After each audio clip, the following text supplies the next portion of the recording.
on the programme in no time. You know, I've been interviewing fascinating people for years, and on the subjects of the cosmos and the universe and what really happens in the universe and ufology and contact. I've had great conversations in the past with Richard C. Hoagland, Jim Mars, David, of course. Oh God, I could be here all day. Stuart Swerdlow, the list, the names are endless. And I'm delighted to be adding my next guest to that list of names. He's very well known, I think, to most people who are interested in ufology and in, extraterrestrial contact and all of that. He really is. He's been on various television channels and programs over the years talking about the subject. And I'm going to give you his website now. Go to tonytopping.wordpress.com. There's another website as well, an exopolitics one, but go to tonytopping.wordpress.com. He's going to be talking about his own experiences. When he had these experiences, it led to him being monitored by secret agencies, covert agencies. It's a fascinating and compelling story, and I'm delighted to welcome to the programme Tony Topping. Tony, thanks for coming on. Hey, it's thank you, Richie, for having me on, matey. The support that I get is quite tremendous. I'm not feeling too well today. I've been suffering exhaustion for the past 5 days, really. Genuine exhaustion symptoms of being unwell, and this is what it's like when you are in the front line of being a UFO contactee in the UK. And so I thought my mission tonight, Richie, would be to just explain what it's like for somebody who is having these kind of experiences like myself, and there are others out there as well, and what we have to live through and what we have to put up with, and it's not pleasant, Richie, at all. Now, for the listeners who are not familiar with your story, before we get to the nonsense that you're saying that you're putting up with from these agencies, go back to the start, Tony, and kind of synopsize what it was that happened to you the first time you had an encounter. Yeah, my first paranormal encounters were at age 2 years of age, and my story hasn't really altered for nigh on 15 years when I went public with it. So age 2 was really when I had my first kind of paranormal experience that was related to UFOs. And ever since that point, I've kind of like been continually kind of on this journey to get to the bottom of it. And there are some key markers during the course of my experiences. 1992, for example, I had my first UFO incident over the house.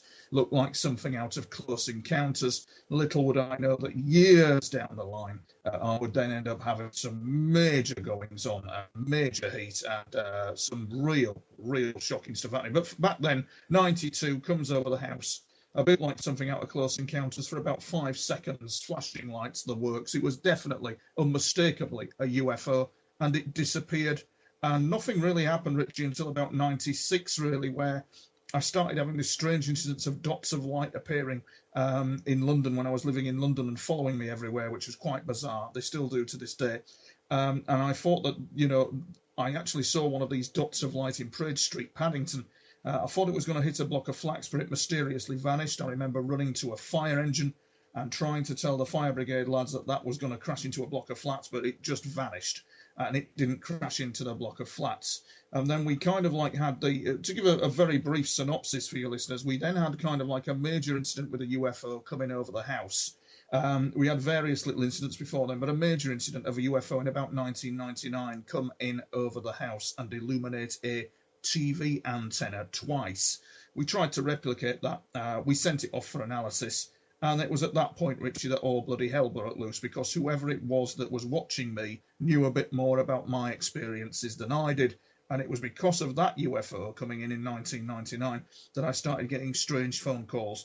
I started being followed. I started having unmarked helicopters filming me. And if you see some of I'm known as a TI as well, what's known as a targeted individual.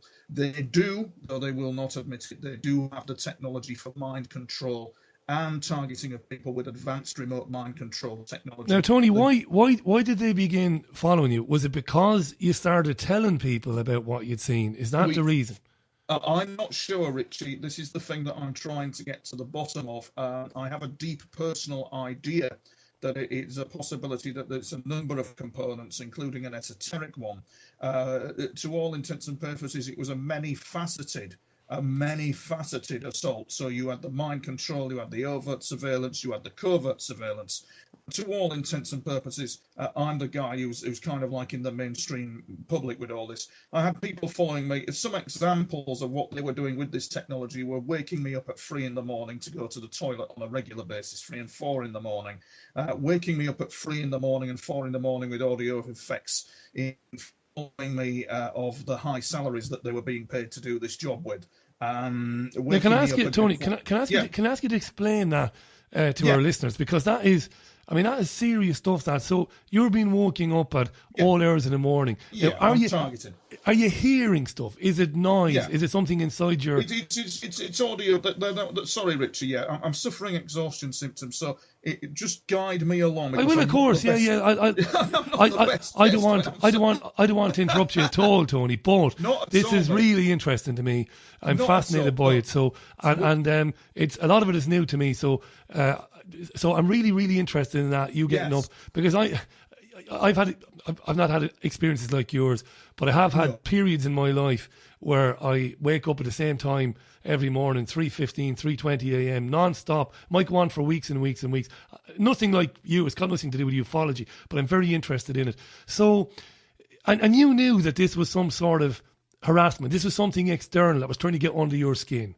It was something external. They deployed this technology for a number of years, Richie, and one of the, if you can imagine, for example, it's on the hour. It was on the hour. It was precise. The noise effects were precise. The audio effects were precise. The waking up with the alarm clock at 5:45 on a morning, on time, every time kind of thing. When I was doing my day work was present. The voices were present, but then you have this other element to it called gang stalking and overt surveillance. So when you're a TI, when you're a targeted individual, you have the gang stalking, you have the overt and covert surveillance, and this is all because Richie, I had a UFO coming over my house. What was a UFO? And then there was the other incident, which is kind of like again overt, where I had the incident with the unmarked helicopter. And what's happening is it's on YouTube, and I'm walking back, meeting my friend for dinner. And next minute I know, Richie, this bloody helicopter, green, unmarked, bristling with gear, appears from nowhere over a rooftop. And he circles me, and he has to be side onto me because his equipment is obviously trying to take measurements. It's trying to look at something. It's trying to analyze something. And he flies across a road at the height of a street lamp and hovers. I film him, he's filming me. And this kind of covert war, this kind of situation dragged on for a number of years with them. An innocent member of the public like myself, who appears to have some sort of bizarre interaction with a strange object, then gets all this thrown at him, and he doesn't know why. I don't know why. I didn't know why at the time. And it became and still is quite hair-raising. What does your family think, Tony, and your friends? Because obviously you're telling them, you're saying, look, I'm experiencing all this stuff. What's going on? What did they say? Did they say, Tony, get yourself checked out now, have a look at yourself? Or were they, immediately kind of understanding, and did they believe what you were going through? Yeah, I have a huge following in the UK. I do have friends that are not involved in this. And they kind of like, they don't get involved. I've no wish for them to be involved, and they kind of like don't get involved in it, and they probably think I'm, off the wall. But I have a big following of people who know that this has gone on. The thing is with it, what's unusual about it, Richie, is that the people who you would walk past, who would look at me and say you're nuts, are actually the people who would approach me: accountants, bricklayers, cleaners. A couple of guys who own companies, CEOs of companies, have approached me confidentially and just said, this has happened to me, that has happened to me, I can't tell anybody else, and they blend back into the background. Wow, so other people come forward and say, we've had similar experiences, Tony, right? That's right, Richie. The thing with me is that it plays mayhem with my daily living. It's 24/7 is all this targeting that goes on, and it's led to some real ultimate conclusions. It's taken me 15 years to actually piece together So where we're at, Richie, at the moment with the narrative is the UFO, the harassment. I mean, one of the things they would do, Richie, and this is what they do to people, is they'd leave phone calls. They'd have conversations between them in answering machine messages about where I was going and where I wasn't going and what I was doing. That they are absolute bloody lunatics. In fact, I would describe it very much as being targeted by a Dr. Strangelove type outfit. And you think this is to drive you mad? It's an attempt to drive you mad. Part of it is to drive me mad. Part of it was part of a very deep classified project that they were working on, and it is part of a very deep classified project to my experiences. But part of it was to do with testing these systems to indeed drive one mad, or to indeed cause control effects on them, which is what they are. They're known basically as control effects. I would hazard a guess that there is probably a unit of individuals out there who are a control effects unit. And what is interesting, Richie, is that I do believe that it goes beyond the surveillance state that Snowden talked about. This I have seen firsthand. They've got all the aces: compartmentalization, immunity from secrecy, calls for more surveillance powers. And yet I've seen this core element that is completely corrupt with this technology, invading me at all hours of the days and night, and trying to drive me basically absolutely bloody bonkers, little knowing where it was leading. So that what is bizarre is that the people who targeted me had no idea what they were getting involved with me, because there was an external source at play watching these events as well, which was related to the UFO phenomena. What I get, Richie, is I tend to get emails from some people who are involved in the mind control element of all this going, well, Tony, we like your mind control stuff, but we think you're nuts about the UFO stuff. And really, we don't want you to get involved with it. Well, unfortunately with me, it comes hand in hand, Richie. Well, it's not unfortunate. It's unfortunate for them that they, it just comes hand in hand. I'm afraid that as a result of this going on, as a result of A, B occurred, and now C has happened, I've had a couple of tweets on this, and these are questions I was going to ask you anyway. This is JP. Why wouldn't they just lift you? JP says, he says you're a nobody, but nobody's a nobody. But he says, why didn't they just put you in a car for a long drive? Why wouldn't they? What's special about you? And then Emlyn says on the same theme, why are they targeting you? What is their purpose or objective in doing that to stop you talking? What don't they want you to tell people? That's very true, Richie. The last question is actually a good question. You see, I don't mind questions being asked, but I do mind when people get snide, because I get pretty nasty with them. I will answer the question, but there was an outfit, a radio interview that I did a few months back that went very sour on air. Because it was just not right. I don't know what it was. It went wrong. But these questions are intelligent questions, and they're good questions, right? It is to do with consciousness. It is related to David Icke's work. It is related to other people's works, including a mysterious US agency called the Collins Elite. And it is to do with the lifting of human consciousness. It is to do with a very deep understanding of our origins, of where we have come from, which has been suppressed over the centuries by some very dark forces. That is ultimately what it is about. And ultimately, some of us carry an unusual signature across time and space, and we are tracked. So we are unique individuals. But Richie, it could happen to you, it could happen to me. It's not narcissistically elitist in that sense. Do you get what I'm saying? It could happen to you, it could happen to me. The Netflix thing, Sense8, where there are people who are in different countries, yet they're all connected, is the scenario that some of us contactees have to deal with. In some cases, we're linked. And it's to do with the understanding of a higher consciousness. Some of us are tuned differently to what the world is tuned to in terms of consciousness, and we can therefore get hit. So that it took me 15 years to nail that, basically, to nail that single principle. I hope that answers your question.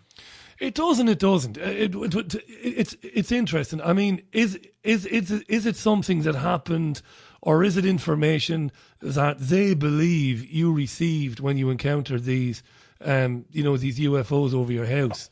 Richie, I think you're right. Yes, I do. You see, the problem is with it is, to be brutally frank with you, and I make no apology for it, is that I've had these things coming over the house, the UFOs with the people in them.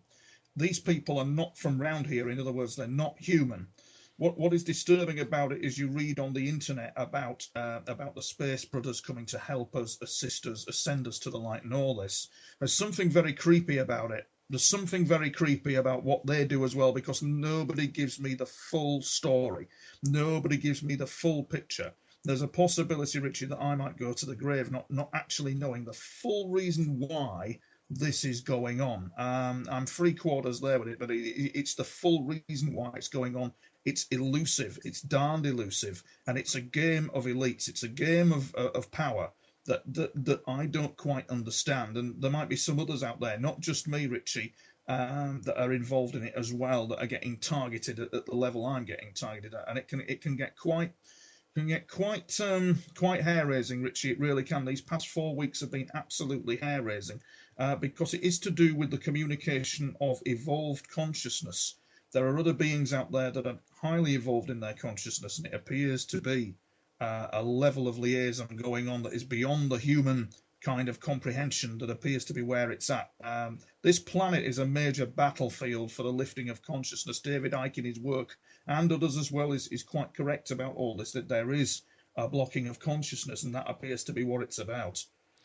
We're talking to Tony Topping. It's 25 minutes past the hour. Check out Tony at tonytopping.wordpress.com.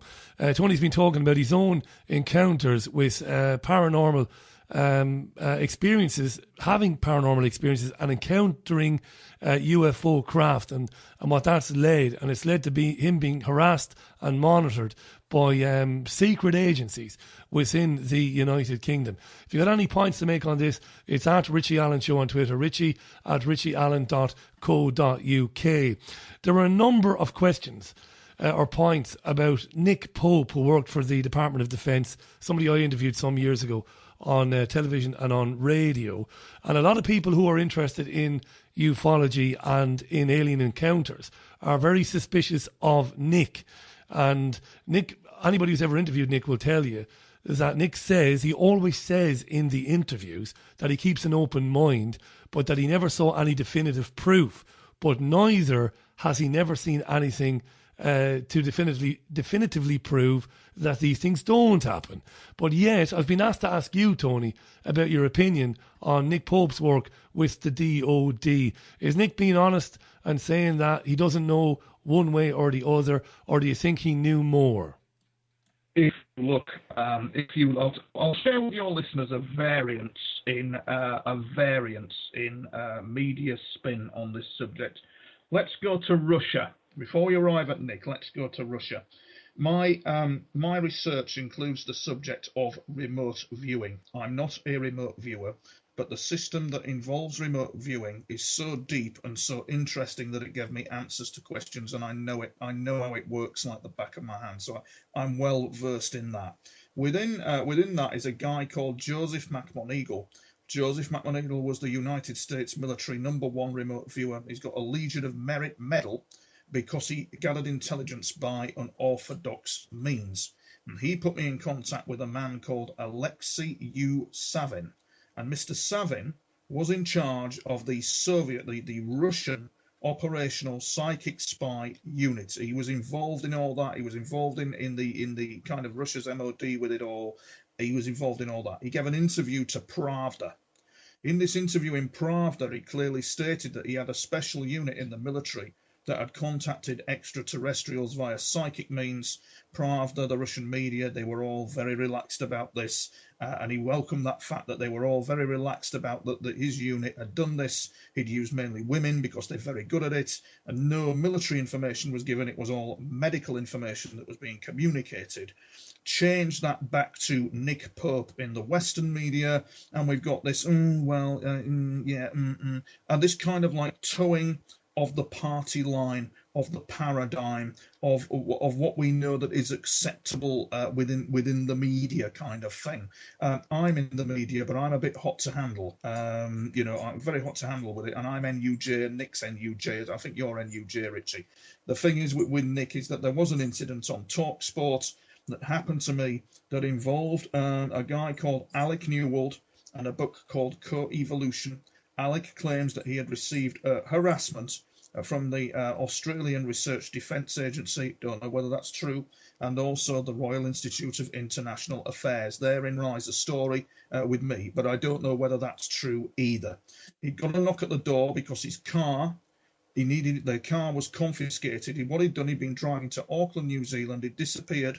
10 days later, he was awake. 10 days later, about 20 miles where he should have been. And these guys turned up. They wanted his car because his car had been subjected to high electrical voltage. Alec was having none of that, and he received harassment. Mr. Pope goes on Talk Sport. It's in the public domain. I've yet to have it out with him, and I will do, because I do liaise with him. I will have it out with him when I meet him. Comes on Talk Sport. I'm due to go on Talk Sport and give this kind of thing about harassment like I'm doing now, why targeted people, why we targeted, contactees are targeted, and it was completely, they played the clip of Alec explaining his harassment, and Nick completely debunked it. And not only did he debunk it, but he then indicated, and he then clearly said, and that's not how things work in the world of security. Well, of course it bloody is how things work. They have the compartmentalization, they've got the cover, they've got everything there to harass people. I'll tell you what's interesting, Tony, you talking to me now, and what you said earlier on. A couple of people have sent me emails about technology that is available, but that maybe a lot of people don't know about because it isn't written about in the papers. One of the things I've been emailed about is a sound wave weapon. Or a microwave weapon known as Medusa. And it's a weapon that bypasses the eardrum, and using pulsed microwave and microwave audio effects, it creates voices and sounds in the heads of the targeted person. Yes. Yeah, it certainly does. And of course, you've then got voice to skull technology. You've got satellite kind of microwave harassment. I have one gentleman who's come forward who I believe is a targeted individual. He's having an horrendous time. I've had a friend who lived in Canada, and she was having psychiatric problems, and she told the psychiatric people that she was having harassment. She believed that she was having contact with UFOs, but she was getting harassed, and they sectioned her, and she's had to flee Canada. And the kind of the threat of being incarcerated in a so-called freedom of speech democracy is very real for people like us, because they don't want that in the public domain. There is the disgusting going on regarding the US Board of Inquiry on Mind Control, who more or less turned around to everyone and said, oh, no, we don't want to discuss that. Let me do a quick recap, Tony. It's important this. It's 28 minutes to the top of the hour. Check out tonytopping.wordpress.com. Tony has had UFO encounters, and he believes, does Tony, he's not the only one to say this, is that contactees, people who have had experiences with UFOs and with paranormal experiences, are targeted by an unknown and an unseen, whether it's a secret police or a secret agency. Like I said, check out tonytopping.wordpress.com. Tony, I'll ask you this because I wouldn't be doing my job if I didn't ask it. And I've asked this to Timothy Good. I've asked David Icke this, and David's obviously a very close personal friend of mine. What about those people who say, I'm not saying this, what about those people who say, you know what, I think Tony Topping is sincere. I think Timothy Good is sincere. I think they're honest. They believe they've had these experiences.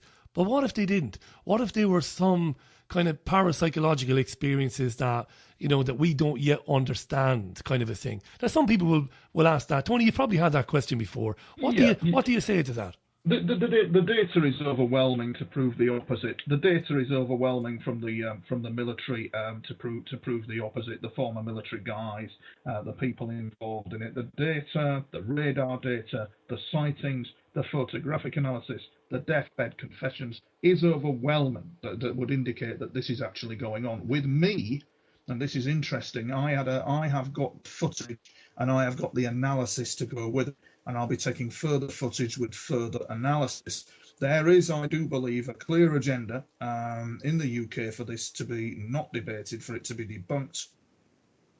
I was giving a talk at a certain location in Derby about 2 years ago, and one of these individuals who's in the mainstream media, who's known to kind of like be involved in the subject but debunk, turned up to one of my talks, which was very interesting because everybody looked and said, good God, it's him, what's he doing here? I kind of like shook his hand and said, pleased to meet you. He didn't say anything to me, he just shook my hand but didn't say anything else. And then he proceeded to listen to my talk, When I started saying that the helicopter that filmed me had gone for analysis to Jane's Defence Weekly and the Lynx helicopter pilot, he didn't write that down. When I said that the UFO footage I had taken had gone for analysis to a special effects director, he didn't write that down either. He didn't write any of that down. But he wrote down all the things, Richie, that would qualify for that argument, what you've just said. He definitely wrote that down. Because, the golden rule is this, isn't it? What the public don't know, we are not going to tell them. Most governments do know that UFOs do exist, and it's a very high-level cover-up.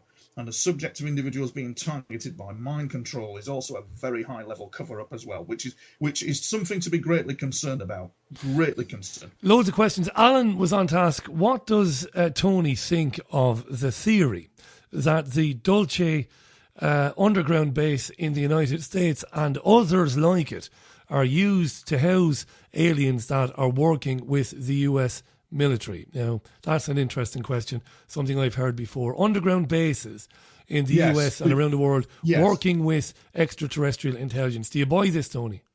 Well, to me, Richie, what is interesting is I'm in two minds about it. I've had 40 years of it. I've had 16 years of it at the sharp end. And I know that what is written about and what happens in real life with them are two entirely different things. For example, some of the UFO phenomena, there's a possibility, we know we're talking about underground bases, I'm in two minds about that, but I'd just like to contribute further. Some of the UFO phenomena is a possibility that it's from Antarctica, and there's a distinct possibility that some of the Nazi industrial complex after World War II moved to that area, and that they still have this technology and they're still flying around in it to this day. That for me is kind of like where it's at. I'm not sure, really, in all sincerity, about the underground bases. I do believe that there is a hollow earth situation going on. I do believe that some of the UFO phenomena and some of the related extraterrestrial intelligence is related to hollow earth occupation. Yes. So as for the Dulce stuff, not too sure. I'm not too sure. The US military is kind of like deeply involved, especially the US Navy, very deeply involved on many fronts regarding this. Fronts that currently they don't even aware of in the nature of time and all that kind of thing. So it's a tricky question. The jury's out with me on Dulce, it is. Okay, my friend, there's lots of tweets. John was on to say, I think Tony's very brave to speak out about his experiences. I believe him and I can relate to what he is saying. He's brave, says John Ledger. Mike was on to say, Spielberg's Taken, the TV series, was that realistic or was it just disinformation? Wayne was on to say, to think anything outside our experience doesn't exist is ignorance. For example, the David Icke story. Angela was on to say, I believe there is a 12-part devout movement that still secretly battles each other over cycles of 14 generations. Scott was on to say, this is a common occurrence in the USA for a number of reasons. Targeted individuals or targeting individuals is real and it's happening right now. Jason Holmes, how you doing, Jason? ETs don't trust the military or government. This is why some people are targeted. They are looking for people to help. And Lennon's Ghost on Twitter says, I think UFOs are time machines from our future. So anybody who has contact is monitored to see what they might have discovered. And JP came back on to say, in the interest of balance, I can't understand it. If a UFO passed over you several times, why are you a target? That's not contact as far as I understand it, says JP. Loads and loads of tweets on this. And Simon Stewart, who is a great friend of the programmes and looks after our YouTube channel, Simon says, I've had UFO close encounters myself and paranormal experiences, but as of yet, the government aren't following me. Maybe I'm deemed to be too boring, says Simon. Huge interest in this subject, Tony, huge interest. What about the time travel point made by Lennon's Ghost there, that there's a time travel aspect to this, and anybody like you who's seen anything could be being targeted in case you've gleaned any information? There's an interesting situation that occurs in terms of time travel, because that is absolutely correct, Richie. And your listeners are very switched on.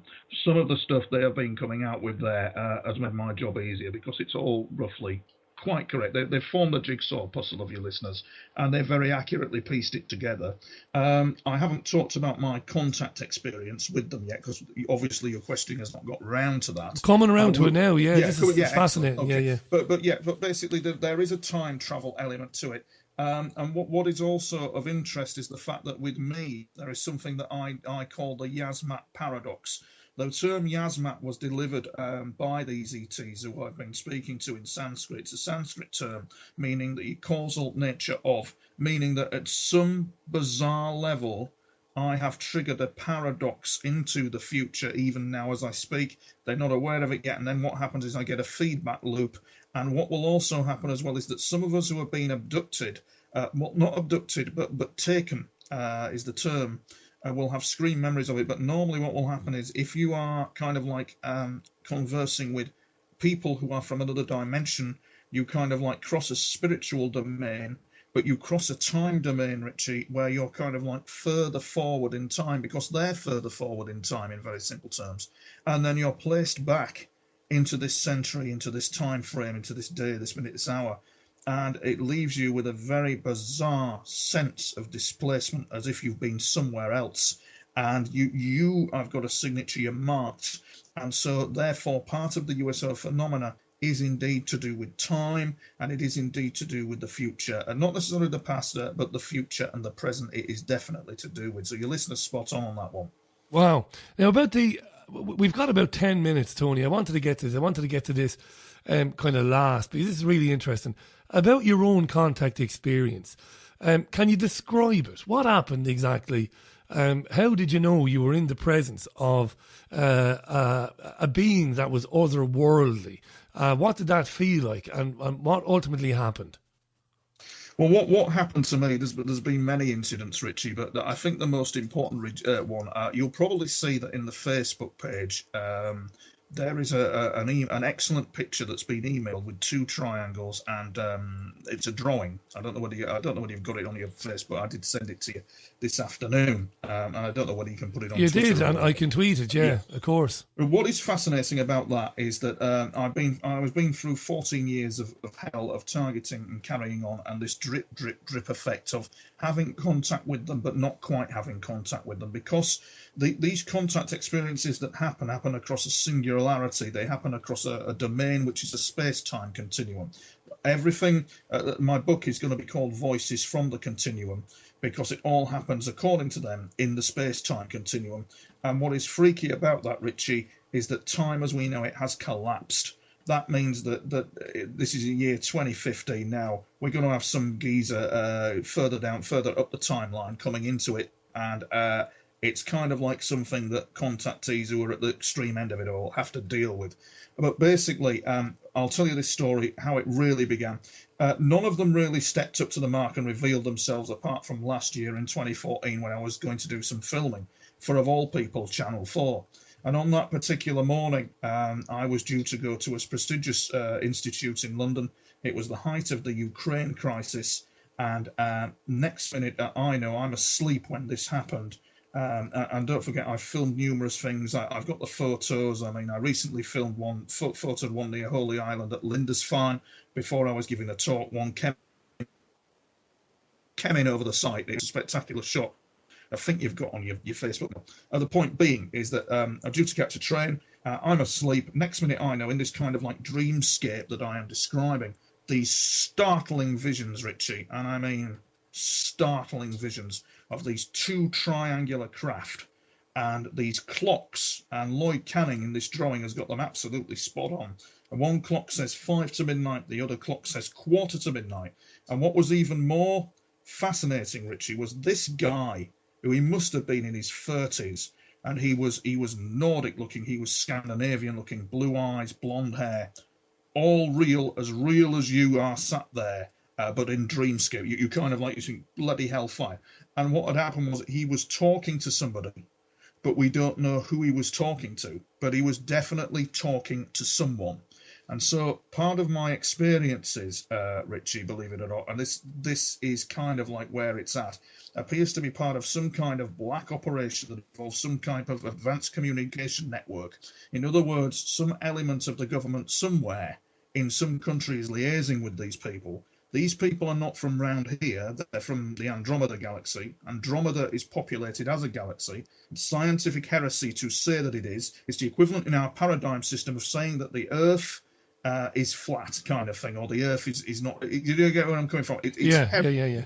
To suggest it. But the Andromeda galaxy is populated, and these guys are a wild bunch. These blonde Scandinavian type looking aliens are a wild lot, and they have a tribal kind of belonging to them.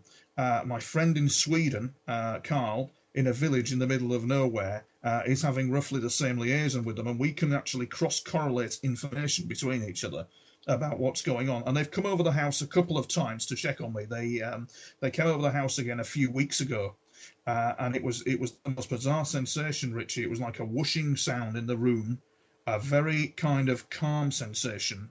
It was them. They were present in the room, and they were just, I didn't see them, but they were there, because that's a bit scary, and they were just checking that I was all right.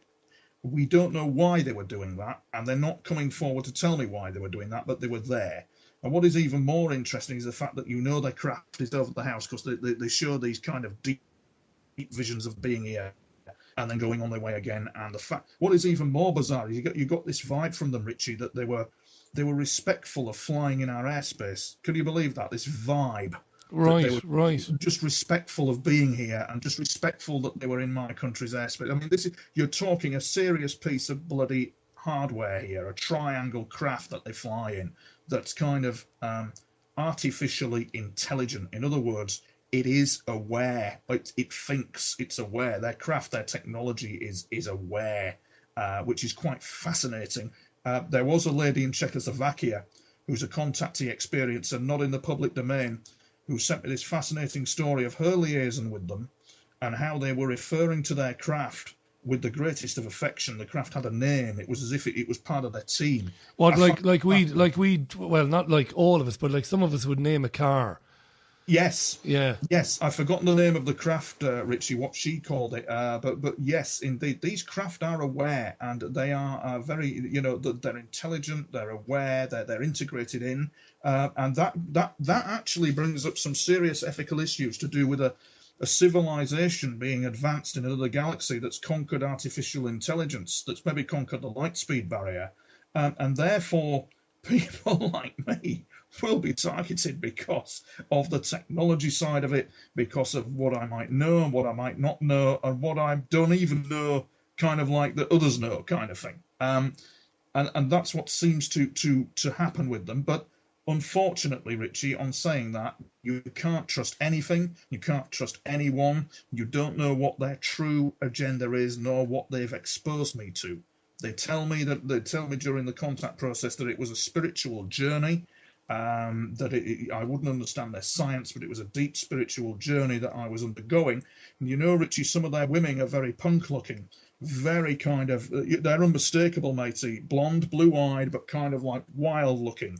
But okay people. And that's the thing, you see, it's the equivalent of somebody coming in for a cup of tea across the road, or somebody, it's that simple. The contact process is that simple, but it can be disrupted by elements in our society that don't want that in the public domain, and they're very sinister elements as well. Tony, before we, because we're going to run out of time very rapidly, I've tweeted out your details. I tweeted out those pictures. You can find Tony, of course, at Tony Topping, and it's .wordpress.com. Just before we go, Tony, what sort of impact has this had on your life personally? What has it done to you coming out and saying these things? It's cost me greatly, Richie. I mean, despite it's all wonderful, isn't it, to chat to you about all this, and isn't it wonderful about the craft and it's wonderful, but it isn't, matey. In some cases, it's cost me dearly.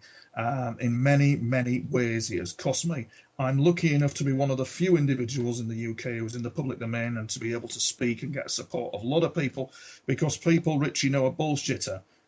When they see one. People know a bullshitter, but people also know when somebody is instinctively kind of just telling the truth and trying to get sincere anyway, Tony. I mean, sincere. Yeah, that's right. Yeah, I mean, I won't invite anybody on the program whom I don't think believes what it is they're saying. Correct. And I say to people then afterwards, because we get emails afterwards, oh, your guest was great, thanks very much, and you get other emails going, I'm not buying that at all. And I always say to people, well, I think whatever. The truth is, the guest believes what he or she is saying. Yeah, that's and right. I'm happy with that. That's all that matters to me, Tony. Exactly, Richie. And the thing is, as well, is it can't be ruled out because I haven't got the kind of what's the word? I haven't got the fortune to. I can't kind of say if there's this technology lurking about that's mind invasive. You can't kind of say you can't rule it out. No. Do you get what I'm saying? You just can't rule out that somebody's lurking around. You just cannot rule out that it could be advanced software AI technology that somebody's using. And I'm an experiment. You just can't rule that out. But equally, the experiences are that real. And I'll tell you this, Richie. Promise your listeners this in the weeks ahead that I'll film something pretty hot in the weeks ahead. Definitely get it on camera. We'll film another UFO. We'll get it on camera. It's going to be pretty hot, I think. Brilliant. And people just need to follow. People just need to follow the site TonyTopping.wordpress.com. Tony, we'll have to leave it there and wrap it up. All right, mate. It was great having you on. Thanks for coming on. All right. You've got a book coming out. Let us know when that's the case, and we'll talk about that. Like I said, the website is there. We'll read more about it. Lots of articles on there. Lots of information on there. And Tony, the best of luck with it. Thanks for that. Well, thank you, Richie. Thank you very much for listening to me. Anytime. Brilliant stuff. Tony Topping on the line to us there from his home. And thanks for all the tweets that came in during that conversation. That's what it is for me, really, you know. When you talk to people who've had encounters or believe they've had encounters or believe they've seen things, whether it's a ghost or whether it's that they feel they can talk to somebody who died many years ago, or whether it's somebody who thinks that they've connected to a being from another planet. I'm only interested in one thing. Do they believe what they're saying? And when I believe that they believe what they're saying, I'm happy with it. You know, I don't know whether what Tony is saying is true or whether it happened to him. I don't know that at all. I have no idea. It's a fantastic story. But friends of mine over the years, like Timothy Good, who's been on my programs many times, you know, they tell similar stories to Tony. And I'm fascinated by that. I really am. I think it's very interesting. Jason was on to say, we ran out of time, Jason. Has Tony ever had a fifth dimension or quantum physics explained without asking? Presumably a question on those. I suppose a kind of a mental question, an unspoken question answered by one of these beings. We might ask him again in the future. Carl was on to say, maybe time travel is one way into the future. One way only into the future. If you see the future, you can create the past. It's why everything seems scripted, says Carl. On the photograph that I tweeted out that Tony had sent me earlier on, the clocks may be counting down to Earth's destruction, asks Lennon's Ghost. A good one, I don't know. Gary was on to say in Scotland, very interesting stuff from Tony. Great show, he says. Thanks very much for that. Again, if you're interested in finding out more about Tony, you can email him and contact him at tonytopping.wordpress.com. It's a fascinating subject. I mean, it really is. You know, what got me interested in it years ago was all the evidence in ancient Egypt and in ancient cities. You know, the drawings on cave walls, the carvings, all of this stuff that, you know, shows that there's a lot of evidence that at one time we were far more advanced, maybe than we are now, or at least advanced way back when as we are now, and all this stuff that, you know, people don't want to talk about. And the mainstream media gives you little slivers of it. They'll give you programs on Discovery Channel, they give you programs on National Geographic, but they don't really get into it. And that's why I'm interested in it. Lots of tweets. Like I said, if you want to see what other people are saying, Richie Allen Show, all one word, no hashtag, just Richie Allen Show on Twitter. Enter, hit enter, and you'll see everybody else's tweets. They're all there. Don't think I missed out too many questions or emails there. I don't think so. Right, very quick ad break, then we'll wrap